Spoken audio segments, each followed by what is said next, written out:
everybody, this is Christian Pokemon Champion here, and I have a question that just needs answering. What is the least amount of steps necessary to beat Pokemon Fire Red? Here are the rules. Basically, we gotta beat the entire main story of Pokemon Fire Red with as little steps as possible. A step in this video will be defined as any action done on my D-pad that moves the character forward. Well, I'll be using arrow keys in my case. There will, however, be times where the game will control our actions without our approval. No means no. I will not be counting these steps. However, I recognize that some would. So I'll have the official step count in the bottom left corner of the screen and another step counter in the bottom right of the screen for the steps made by the game itself. Lastly, no cheats are allowed. Other than that, everything's allowed, as long as I can reduce the number of steps as much as possible. Now, there is technically not going to be a challenge here. I do those every first Saturday of every month, but it can be a challenge. And I believe it would be on a level of difficulty that goes above most I have endured so far. If you want me to make a separate video doing a least amount of steps challenge, let me know in the comments. Now let's begin! I start the game off. I name myself Joe Jr. and find myself in my room, in front of an NES, probably doing some stinking Pokemon challenge. But because we're here for this video, we have to walk 9 steps to get out of our room, and 13 to leave their house. Why can't I just stay home? After 13 more steps, because Professor Oak is a model citizen, he finds it prudent to prevent us from being maimed by a wild Rattata, and forces us to walk 28 more steps, to give us a Pokemon as a pet. Then we can fight off that rabies-infected Rattata. After 1 step, among the 3 starters, Bulbasaur was closest. So I'm like, why not? He's close, I'll take him. 5 steps and Elihu wants to fight. Thereafter we take another 5 steps to leave the building. Because Professor Oak is our role model, that is, he avoids taking any steps even at any expense of others, he forces us to pick up a parcel for him. I hope one day I'll become like him. On our way to the parcel, it takes us 115 steps. Upon entering the Pokemart, the man forces us to walk 4 steps, when he could have just thrown the parcel to us. How dare you, sir? 5 more out of the building, and 43 more steps, and we find ourselves in a little tizzle. Does going left or going right yield less results? I counted, and it doesn't really matter. But this type of situation will happen from time to time. When this occurs, I'll let you know what the best route is for your feet. 58 more steps, and we give this lazy son of a B-word his stinking parcel. Next, we must go all the way back to Viridian City to meet up with the catching tutorial dude with a massive price of 123 steps. Next is the Viridian Forest, which takes us 60 steps. To walk through the Viridian Forest, 148 steps are needed. You do have to fight this one trainer. So far, if this was a challenge, this would have been the only chance to fight a trainer before fighting the first gym. Our next destination is Brock's gym, which takes 73 steps. Here, once we defeat his first trainer, it takes 8 total steps to step up against Brock. At this point in the game, we're at 679 steps total. By the end of the game, it is my dream to make sure we go below the recommended 10,000 steps. I hope.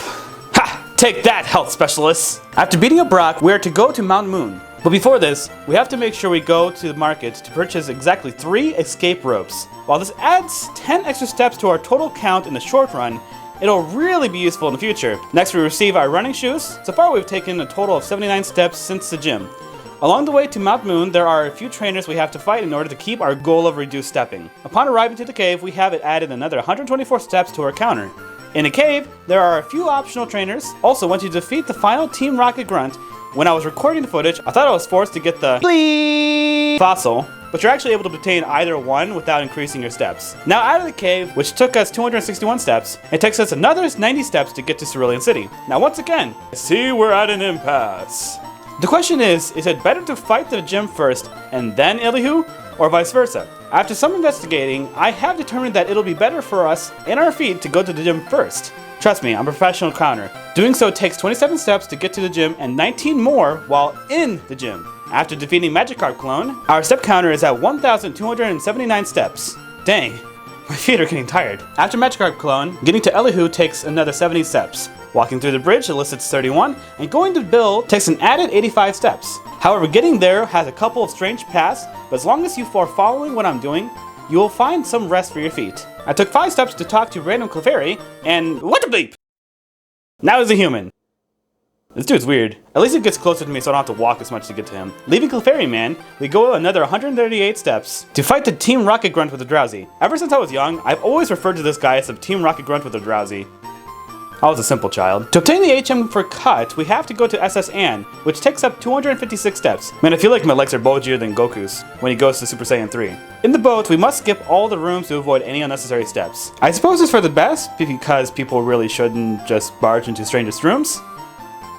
Lo estoy diciendo. Once Elihu is defeated once again, we obtain the HM and go straight to the gym. Ugh, I hate gyms. Being in the boat took 154 steps, although once we miss our ride, this is awkward, the game makes us walk 12 added steps.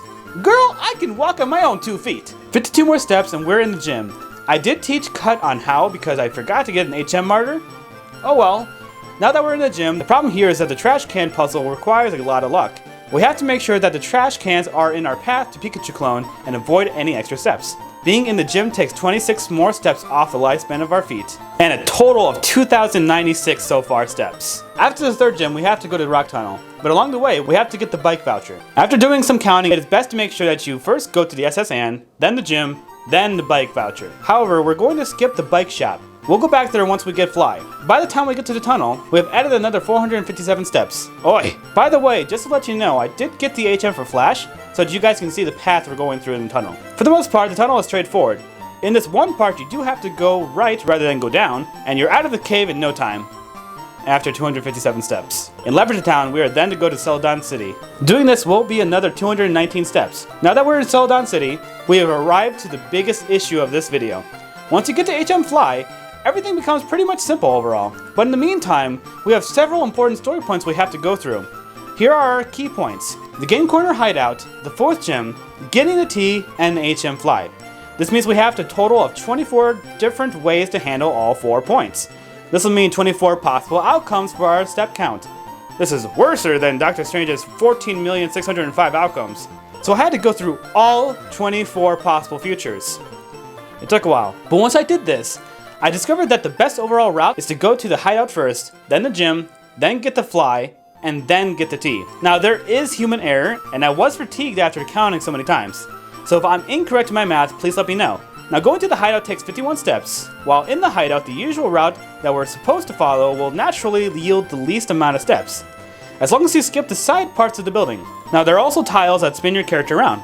As been mentioned, these don't count as steps, but if you're interested, these spins will show up in the unofficial step count. Upon arriving to Giovanni, I mean Rhyhorn clone, who's Giovanni, we've added another 139 steps. Upon defeating him, do you remember that we have those 3 escape ropes? This is one of those 3 areas where you can use it to reduce our step count. This prevented the potentially hazardous 100 unnecessary steps. Once we're outside, we can go to the next gym. 88 steps and we're ready to fight. Now 14 steps to get out. At this point, we're at 3,462 total steps. After the gym, we are of course going to get the HM for Fly. This useful HM will reduce our steps exponentially, but it does cost us 144 steps. Please come over here. Get over here! Now that we got the HM, we aren't yet going to get the T. It is smarter to go back to the cemetery to get the Pokeflute. Not many confusing routes here, so by the time we're done, we added another 157 steps. Thank goodness this guy teleports us back to his house to give us a Pokeflute. Once this is done, we can fly to Cerulean City to get the bike, and then back to Celadon City to walk 18 steps to get the tea from this nice old lady. Clefairy, please move. Just to let you know, there are 2 ways to get to Koga, the left or the right. Clearly, the left is better, especially since most of it isn't me pressing the D-pad. You do need to make sure that you go right here, however. Going left requires more steps. Once the bike path is over, we do need to choose between going straight to the gym or going to the Safari Zone. In my account, going to the Safari Zone is better. This is because once I get the gold teeth and HM for Serve, I can just fly to go back to the gym. In the gym, it does take a large 51 steps to fight Koga. I wish I could just go straight through those invisible walls. At this point, we're at 4,540 steps. A little embarrassing, but I'll just have to accept that it's inevitable that I have to walk. Man, I wish there was a bus route in Kanto. It is nice, however, that from this point on, each gym becomes much lower in step count, since there's less story points. Flying back to Celadon City, we walk to the guy that apparently needs a brisk tea. He does make me walk 1 step. You monster! After 39 steps, we have to stop an underground organization. I mean, do I have to? It means I have to walk.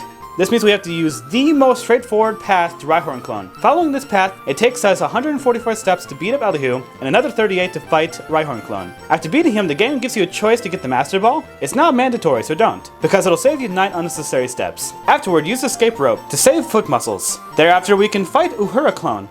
I hate this gym, I always get lost. Just as long as you follow this path, you'll get to her quickly. We're now at 4,925 total steps. Next is Good Boy Clone. Fly to our hometown, swim through the ocean, taking up 112 steps, or swims, and go to the mansion to receive the keys. But to do this, takes 258 steps. Once we get the keys, we'll be using our final escape rope. In the gym, we do have to fight all the trainers to keep our goal. Dude, I just love your mustache. It's not relevant to the video, but it's really relevant to me. 77 steps out, and Bill wants to make us walk around 3 random islands. But I'm like, I ain't got time for that. And then I was like, bye Felicia. As I flew to Viridian City to fight Rhyhorn Clone for the final time. Seriously dude, why is your final Pokemon an actual Rhyhorn? We're now at step 5448. In the gym, there is spinning involved. Blech. Simply put, it takes us 54 D-pad steps and 36 unofficial spinning steps to get to the leader, and 26 official steps and 16 spinning steps to get out. Now 5,579. Now the final thing between us and the Elite Four, and the end to our torturous walking, is the Victory Road! Oh, and Elihu too. It takes us 283 steps from the gym to the Victory Road, and a gigantic 409 total steps for the Victory Road. Man, counting steps while using strength is so disorienting. I'm pressing the D-pad, but there isn't any actual stepping motions, so I had to restart several times because I just couldn't count it, it just kept messing up. Now that we're finally out of that horrid place, it takes 56 steps to get to Poke League, and 22 to prepare us for the Elite Four. So we're entering the Elite Four with 6,349 steps. Now simply put, going into the Elite Four members' rooms, the first 3 members begin with 4 steps not our own. 1 step forward to the Elite member, and 6 steps to the next Elite Four member. Once we defeat MC Hammer Clone, the game makes us walk an exhausting 33 steps to Pidgey Clone's room. By the way, I'm sure most of you recognize that I haven't been naming everybody by their real name. That's because you should watch my livestream and or highlight series. It'll explain why I do that. Was that a good plug-in, Mom? Yes, son. That was a good plug-in. Yay. 1 more step. Beat up Pidgey Clone. 6 more steps to Elihu. They make us take a couple of steps, and we then become the champion of Kanto by walking the least amount of steps. How fitting is that the game does the stepping floors afterward. We didn't have to tap the D-pad once to walk to Stinkin' Elihu. Our official step count is then... Sorry, 6,377. Dang, man! I need to rest my feet. And that's it! Now, is there a way to lower the number of steps? Oh, I'm sure, but this is the best we got so far. Just like speedruns, this top number we have now might be able to be reduced even further with more research and experimentation. Let's just appreciate that we beat an entire region of Pokemon World in under the recommended amount of steps for a single day. I hope you liked the video. Please subscribe if you want to see more content like this, and don't forget to click on that bell looking thing. I only do challenge videos once a month, and I try to do fun videos like this once a month as well, so the bell looking thing will help you know when I upload a video. With that, I say bye Felicias. Hey, thanks for watching, guys. Let me know what you think about the series so far. Also, I just wanted to thank my patron, CarryFoo01. I'm so honored that I actually have a Patreon. Thanks a whole lot. With that, bye Felicias.